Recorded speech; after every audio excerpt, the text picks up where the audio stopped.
Lucky studio सलोनी गुंडरदेही के YouTube channel ला लाइक करे बर और धरती के श्रृंगार के कलाकार के प्रस्तुति ला देखे बर। जय जोहार।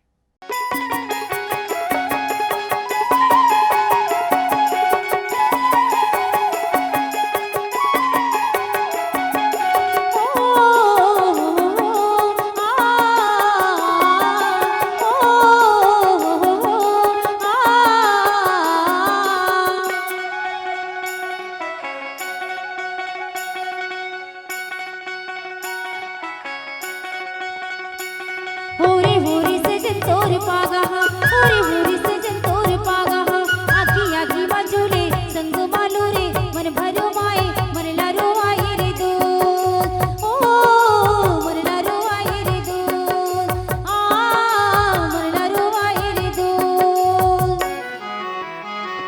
होरे होरे संगी तोर खोपा होरे होरे संगी तोर खोपा आखी आखी मझूले संग मलूरे मन भर माए नींद ना मेरे दो हो नींद ना मेरे दो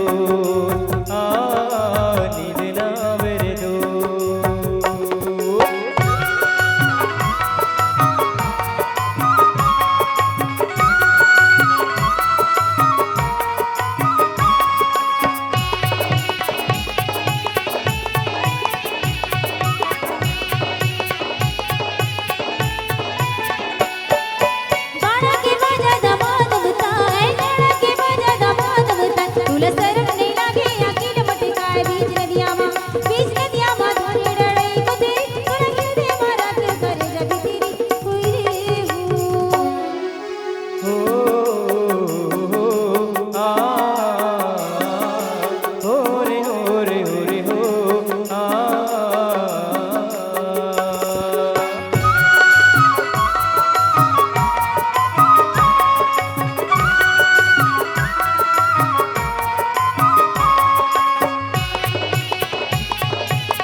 सावन महीना मधुर नाचे सावन महीना मधुर नाचे बात बात मटूरी मोलरे फांसे बीच नदिया माँ धर धर को तेरी तुला हृदय मारा क्यों कर जब तेरी हो रे हो।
बम्बुल के पेड़वा फूटेला लाता बम्बुल के पेड़वा फूटेला लाता तुला मनवा बसाए पाए के आशा बीच नदिया माँ धरे धरे को तेरी तुला हृदय मारा क्यों करे जब तेरी हो रे हो। होरे सजन तोर पागा होरे होरे सजन तोर पागा आखी आखी बाजूले संग मालो रे मन भरो माए मन लारो आए रे दो ओ मन लारो आए रे दो मन लारो आए रे दो।